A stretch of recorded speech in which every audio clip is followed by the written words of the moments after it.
एक वैष्णव के प्रति अपराध कर दिया। एक निरपराध वैष्णव को अपने अधिकार का दुरुपयोग करते हुए उसे दंडित कर दिया, उसका सर्वस्व छीन लिया।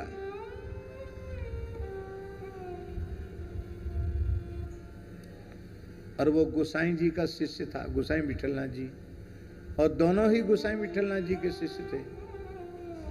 होता है संसार में, राग द्वेष के कारण ऐसा हो जाता है।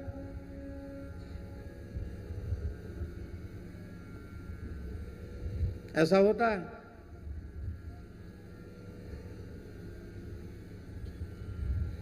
गोसाई जी रुष्ट हो गए।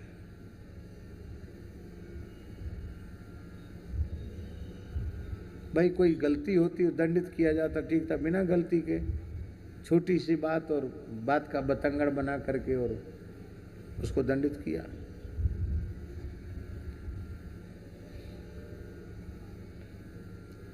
बंगला भाषा का एक प्यार है, मुझे इस समय वो उठ नहीं रहा है।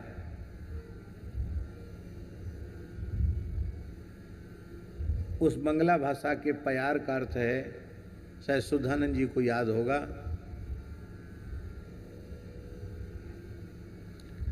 कृष्ण रुष्ट होइले गुरु राखे पारे वारे। यदि श्री कृष्ण रुष्ट हो जाएंगे तो गुरुजी तुमको बचा लेंगे, लेकिन यदि गुरुदेव रुष्ट हो जाएंगे तो श्री कृष्ण भी तुमको नहीं बचा सकेंगे।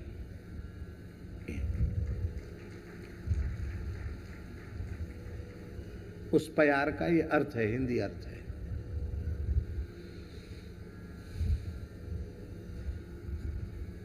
इसलिए जीवन में ये सावधानी प्रत्येक व्यक्ति के बनी रहनी चाहिए, संत सद्गुरु हमारे ऊपर सदा प्रसन्न रहें,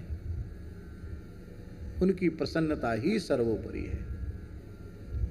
सब एक कोने में है, उनकी प्रसन्नता सर्वोपरि है।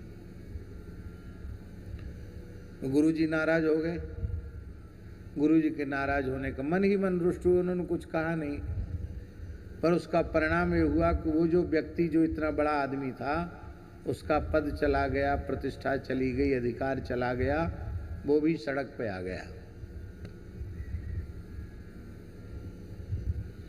अब धंधे की तलाश में आगरा गया, कोई काम धंधा मिल जाए। उन जमानों में नकली घी नहीं चलता था, घी माने गाय का ही घी होता था।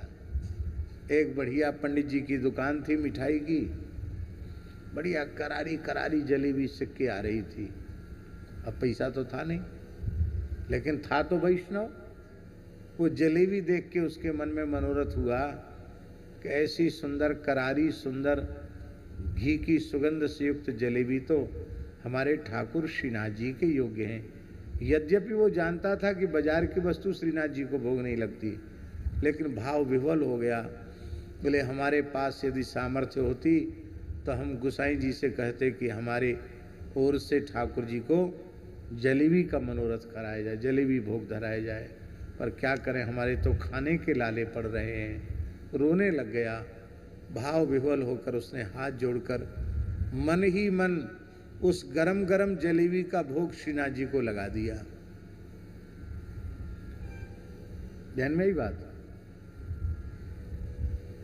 अब उसी समय गोसाई जी विठलनाथ जी भगवान की श्रृंगार आरती के लिए श्रीनाथ जी की भीतर गए मंदिर में। तो उन्होंने क्या देखा, श्रीनाथ जी के हाथ में जलेबी। श्रीनाथ जी कैसे देखा है ना, एक हाथ ऐसे एक हाथ ऐसे। तो श्रीनाथ जी के हाथ में जलेबी। तो भाई भोग लगता मंदिर में तो भगवान के थोड़ी जलेबी रख दी जाती है, और भोग में तो जलेबी, रसोई घर में तो जलेबी बनी नहीं, बाहर की वस्तु मंदिर में आती नहीं, जलेबी कहाँ से आई। तब गोसाई श्री विठलनाथ जी ने श्रीनाथ जी से पूछा, जय जय, ये जलेबी कहाँ से आई। बाहर का भोग तो लगता नहीं, कहाँ से ले आई जलेबी। तब ठाकुर जी ने कहा, आपका शिष्य है ना अमुक, उसने मानसी में आगरा की मंडी में खड़े होकर, जलेबी की दुकान पर खड़े होकर मन ही मन भोग लगाया, और मैं तो भावग्राही जनार्दन हुई हूं, मैंने उसको स्वीकार कर लिया, वही जलेबी है। तो गोसाई जी का मन प्रसन्न तो हो गया कि ठाकुर जी ने इसे अपना रखा है, लेकिन ऊपर से थोड़ी सी गुस्सा दिखाते हुए उन्होंने कहा, मैंने उसका त्याग कर दिया, आप उसकी जलेबी खाने पहुंच गए, आपको जलेबी खानी थी तो हमको कहते, हम आपको बढ़िया जलेबी बनवा देते। इतना सुनते ही श्रीनाथ जी के नेत्रों में जल भर आया। बोले, हे गोसाई जी, आप तो जीव को स्वीकार भी करते हो, कभी कभी शिक्षा देने के लिए कठोरता का अभिनय करके त्याग भी देते हो, लेकिन आचार्य के माध्यम से जो जीव मेरी शरण में आता है, मैं उसे केवल अंगीकार करना जानता हूं, उसे त्यागना तो मुझे आता ही नहीं है। भगवान को पकड़ना आता है, भगवान को छोड़ना नहीं आता है। हम लोगों को पकड़ना नहीं आता है और भगवान को छोड़ना नहीं आता। तब क्या करें?